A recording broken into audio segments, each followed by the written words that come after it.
Ви благодарам. Премиерот е тука. Мал дел од пратениците исто му се тука, за разлика од вчера, од синоќа, кога салата беше полупразна, го оставија човекот сам. Не сакаа да слушнат што имаме да кажеме. Премиерот ниту ни образложи за ни еден министер до сега зошто го разрешува, ниту неговите пратеници се пријавија за збор. Погледнете ги листинзите од првата точка, ќе видите дека ниту за министерот за здравство, за неговото разрешување некој се пријави, за збор од Социјалдемократскиот сојуз. Ќе видите дека и за денешната точка ниту еден од владеачкото мнозинство не се пријави за збор.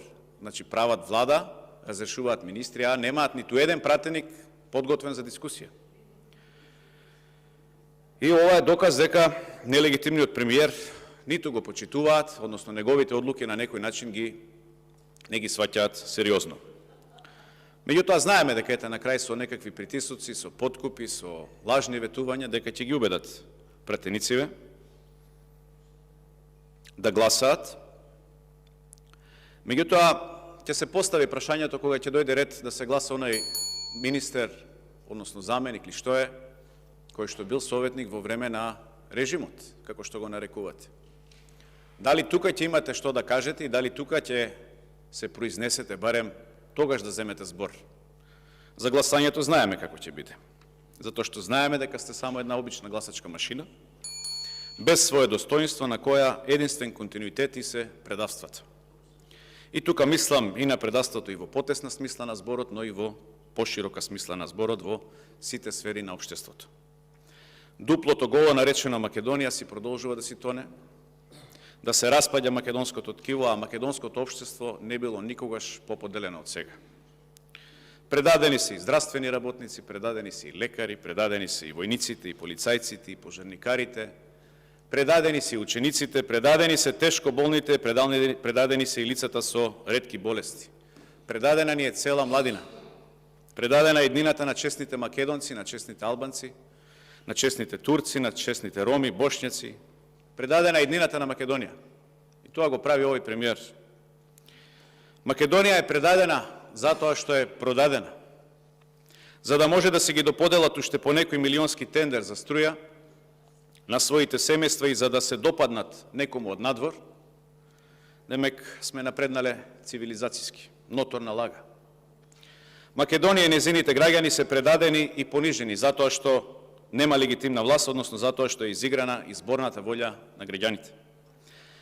Државата ни ја води човек кој ниту бил на избори, кој е донесен на власт за да се подзаборави предавството на неговиот претходник и човек кој одбил да изслужи во 2001 година на сопствената држава, приложувајќи документ за трајна неспособност, за да еве го сега стане премиер. Во власта влегуваат и алијанса на албанците со класични антидуи гласови. Значи, класични антидуи гласови од изборите во 2020 и партија која на последните локални избори во Тетово ги изгуби изборите од во моментов опозиционата БЕС. Во власта влегува Алијанса за албанците, која до вчера ја нарекуваше ДУИ дека е канцер на општеството, а сега им станува резервно тркало и на ДУИ, односно на Али Ахмети, на Артан Груби и на Ковачевски. И зошто резервно тркало?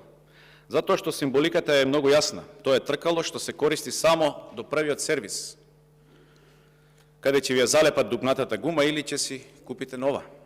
Со тоа употребната вредност на резервното тркало завршува и истото се или фрла на буниште или се става на темно место во гепекот до негова следна употреба. Али Ахмети ги менува гумите затоа што во моментов има потреба, а Алијанса за албанците докажа дека никогаш и не била опозициона партија. Односно, дека или биле платени за да глумат опозиција, или за многу малку се продадоа. За жал. Нема друга логика за да влезете во власт, која до вчера сте ја критикували, и власт која е во вртоглаво паѓање. Која е логиката да влезете во влада на 10 месеци пред избор на техничка влада за одење на избори? Да не случајно има време за реформи, па секој што вршел некаква државна функција знае дека 6 месеци е премал период за некој да се адаптира во институцијата, а камоли да врши некакви реформи. Или може би Ковачевски мисли дека на тој начин ќе си го подобри меѓународниот имидж личен, зборувам кај неговиот пријател Еди Рама, или пак ќе може на некој начин да ги излаже нашите меѓународни пријатели дека ете ги зема алијанса затоа што планира да се бори со корупцијата. Да не случајно со влезот на алијанса во здравството, Министерството за информатичко општество и администрација, во одбраната, Ковачевски планира да ги подобри здравствените услуги на граѓаните. 6 години на власт лекови не може да обезбеди. Фондот за здравство е блокиран, плата не може да даде, а на него око не му трепнува. Да не случајно го подобри земјоделието со понудениот кадар што е поет и книжевник и нема никаква допирна точка со земјоделие. Да не случајно ја подобри довербата во армијата на Република Македонија со новиот заменик министер од Алијанса за албанците, кој додека беше на должност во Министерство за одбрана, како представник на државата во Брисел, и земаше девизна плата од иста оваа држава, правеше протести за голема Албанија во Брисел. Така ли дезертерот од Арама Ковачевски му предлага нова собрание да ја подобри довербата во армијата, која е на најниско ниво, можно реков и минатиот пат најниско ниво, пониско и од она на Радмила Шекениска. Значи довербата е падната за цели 8%. Меѓутоа на Ковачевски воопшто не му е важно што мислат граѓаните, не му е важно и што и прави и на државата и на институциите, затоа што тој си има друга агенда. Кога сме кај државата и институциите, довербата во државата е најниска од било кога во историјата. Само 13% сметаат дека државата се движи во исправен правец. И резултат на тоа е драстичниот пораст на масовни иселувања и испишувања на децата од училиште заради нивното заминување и нивно заминување во странство. Тоа е затоа што никој не сака да живее во несредена држава во која дрога има на улиците, а никој ништо не презема. Во која нема одговорност за беса, нема одговорност за несреќата во Ласкарци, нема одговорност за несреќата во Тетово. Луѓе ни загинаа, никој со прст не мрда. Луѓето се иселуваат затоа што имаме судски процеси кои траат бесконечно, затоа што се нарачуваат пресуди, затоа што се нарачуваат партиски пресуди. Имате една таква политичка пресуда за 27 април, каде луѓе ги осудија ги направија терористи. Внимавајте, држава со најголем број на терористи сме по глава на жител во Европа. Затоа што нема книги за учениците, затоа се иселуваат луѓето. И тоа не се иселуваат луѓе, значи само за пари, се иселуваат затоа што нема систем. Затоа што плаќаат во распаднатиот здравствен систем, а немаат лекови, затоа што за една операција луѓе треба врски да фаќаат, а тоа го платиле. Затоа што сите вработувања одат преку партија, тоа го видовме и во армијата, каде што се вработуваа луѓе преку партискиот огранот на СДСМ во Рачиново. И затоа што можеби најкритичното е затоа што во оваа држава стана срамно да се наречеш македонец. Со влезот на Алијанса во албанците повторно го најавуваат оној ветинг, што го најавуваа уште од времето на Зоран Заев, па го најавуваше и Рената Десковска. Па вака ќе правиме, па вакви модели, такви модели и така натаму. Па кој ќе го прави тој ветинг? Агенцијата за национална безбедност што му издаде пасош на Онишченко ли?